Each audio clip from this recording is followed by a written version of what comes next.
नोएडा से भारतीय जनता पार्टी के विधायक हैं पंकज सिंह मेरे साथ में लाइव हैं। Pankaj ji, thank you so much, अपना बेशकीमती समय मेरे लिए और मेरे चैनल के लिए आपने निकाला। पंकज जी, पहला सवाल तो यही है कि इतनी सिक्योर्ड सोसाइटी में एक शख्स इतने दिन तक गुंडागर्दी कैसे करता रहा?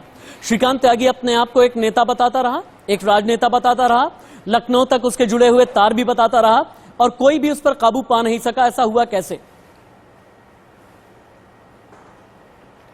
अब देखिए, अब ये तो सोसाइटी के अंदर का मैटर था, वो क्या था, वो चीजें जब प्रकाश में आई हैं तो प्रशासन की तरफ से उस पर कार्रवाई हो रही है और इतना तय है कि इसमें जो गलत किया है वो बचेगा नहीं।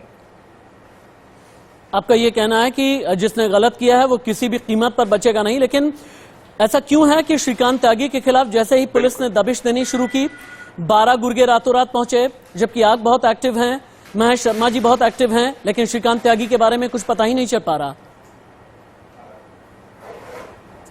नहीं, देखिए, इस पे ये कहना उचित नहीं होगा क्योंकि लगातार प्रशासन पूरी ताकत के साथ, पूरी मुस्तैदी के साथ अनेक जिलों और राज्यों के साथ एक कोऑर्डिनेटेड एक एफर्ट करते हुए उस पूरी प्रोसेस को आगे बढ़ा रहा है और उसका परिणाम भी हम लोगों को सामने बहुत जल्दी आएगा, ऐसा मैं विश्वास करता हूं। जहां तक रही बात, आपने खुद ही कहा कि यहां पर भी नोएडा के अंदर भी और सोसाइटी के अंदर भी जो शिकायत थी इंक्रोचमेंट की, उस पर एक्शन ले लिया गया है। आज ही सुबह ही जब हम शाम को बैठे थे हम सभी लोग, तभी ये बातें आई थी और उस पर तुरंत रात को ही कहा गया और सुबह उस पर एक्शन भी हुआ है।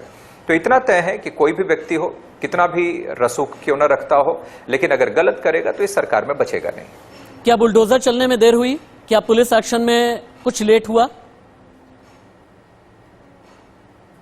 नहीं, कहीं कोई विलंब नहीं है। बिल्कुल सब चीजों की जांच करते हुए पुलिस उस पर काम कर रही है और अभी भी बिल्कुल ताबड़तोड़ तरीके से पुलिस इस पर लगी हुई है और जल्द ही उसका परिणाम आएगा।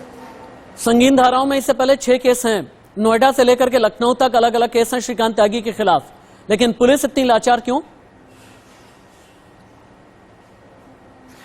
देखिए, अब ये सारी बातें जब सामने आई हैं तो इसीलिए मैंने कहा कि कई जिलों के साथ मिलकर, कई राज्यों के साथ मिलकर गौतम बुद्ध नगर का प्रशासन जो है वो काम कर रहा है।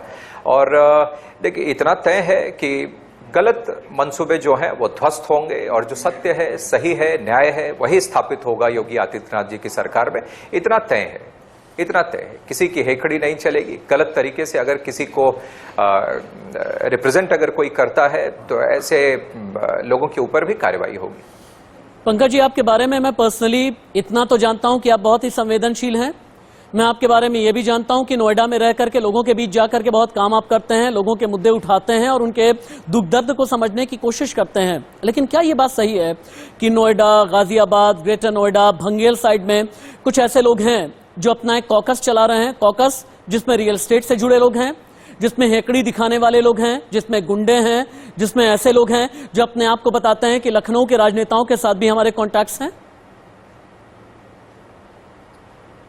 देखिए, बहुत अच्छा प्रश्न आपने किया हाशमी साहब। मैं कई चैनल्स में भी मैंने कहा है, मैं सामान्यतः भी मैं पिछले 5 साल में आपने देखा होगा तो मैंने उस बात को लगातार मैंने कहा है। आज फिर मैं इस बात पे बल दे के कहता हूं, जो गलत है उसे होने नहीं देंगे और जो सही है, सत्य है, वही स्थापित करेंगे और वही होगा। ये कोशिश हम लोगों की तरफ से लगातार रही है, आगे भी रहेगी, जीवन पर्यंत अंतिम सांस तक यह कोशिश रहेगी।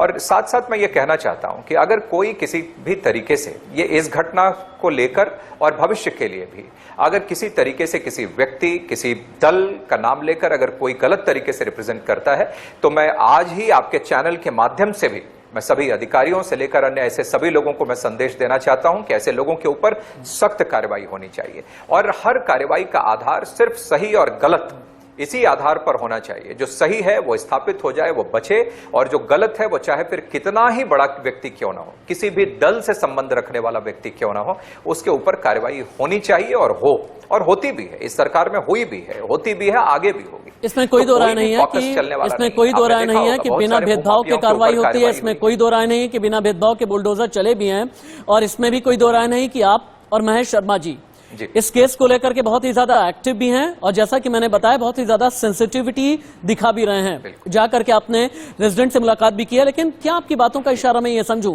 कि किसी नेशनल पार्टी के साथ में, पॉलिटिकल पार्टी के साथ में वाकई में श्रीकांत त्यागी कनेक्टेड रहा है? देखिए, और किसी दल के बारे में तो मैं नहीं कह सकता, लेकिन जो मेरी जानकारी जितनी मैंने अभी हासिल की है उसमें फिलहाल नोएडा से हमारे गौतम बुद्ध नगर जिले से भी तो सदस्य है ही नहीं, और भारतीय जनता पार्टी का किसी भी प्रकार से वह देश में सदस्य नहीं है, कहीं पर भी सदस्य नहीं है। अच्छा, तो इसीलिए मैंने कहा कि गलत तरीके से अगर कोई इन्फ्लुएंस करके इन्फ्लुएंस वो दिखाना चाहता है तो ऐसे लोगों के ऊपर वो कार्रवाई होनी ही चाहिए। सोशल मीडिया के जरिए आपसे कई सवाल आ रहे हैं, कोई भी है उनके ऊपर होनी चाहिए। सोशल मीडिया के जरिए आपसे कुछ दर्शक ये सवाल करना चाहते हैं कि क्या बतौर विधायक कोई एक डेडलाइन आप देंगे, श्रीकांत त्यागी पुलिस गिरफ्त में कब तक आएगा? देखिए, ये तो जल्दी से जल्दी आए, इसमें डेडलाइन तो यही है कि किसी भी मोमेंट वो आ जाए, यह खबर कि वो गिरफ्तारी हुई, यही सभी लोग चाहते हैं। और उस पीड़ित परिवार से लेकर उनके शुभचिंतक से लेकर ऐसा हर व्यक्ति जो एक सौहार्दपूर्ण वातावरण चाहता है वो सब लोग चाहते हैं, तो जल्दी ही उस पर परिणाम। पंकज जी, सॉरी आपको बीच में मुझे रोकना पड़ रहा है, लेकिन अंत में मैं एक बात ये कहना चाहूंगा कि इंडिया न्यूज देश का इकलौता चैनल जो अपना मोटो ये बताते हुए चलता है, ये रखते हुए चलता है कि हमारे लिए सबसे पहले देश है। इसे लेकर के अंत में अगर आप कोई मैसेज देना चाहें, इंडिया न्यूज सबसे पहले देश। बिल्कुल सबसे पहले देश है और उसके बाद ही कुछ आता है। इसी प्रण के साथ, इसी संकल्प के साथ, इसी भाव के साथ हम लोग आगे बढ़े। इसीलिए मैंने एक सेंटेंस कहा है कि यह सब चीजें बाद में, अपना देश प्रथम सबसे पहले। इस सोच के साथ मैं इसके लिए आपको भी, आपके चैनल को सलाम करता हूं और शुभकामनाएं देता हूं कि इसी तरीके से आप आगे इसको लेकर बढ़ें और जो सत्य है वो स्थापित होता रहे। आपका प्रयास जो रहता है वो आगे भी ऐसे ही जारी रखें। पंकज जी, आपका खास शुक्रिया अदा करना चाहूंगा। मुझे अच्छे से याद है कि कोविड सेकंड फेज के दौरान आपने बहुत लोगों की मदद की थी, और मैं खुद भी चूंकि नोएडा में रहता हूं और मैंने ये देखा कि किस तरह से जनता के बीच जाकर के आपने लोगों की सेवा भी की और लोगों के लिए काम भी किया। ऐसे ही आप काम करते रहें। बहुत बहुत धन्यवाद इंडिया न्यूज को वक्त देने के लिए, मुझे यानी राशिद हाशमी को अपना बहुमूल्य समय देने के लिए बहुत बहुत धन्यवाद आपका। बहुत बहुत शुक्रिया। पंकज सिंह, नोएडा के विधायक, मेरे साथ में लाइव थे।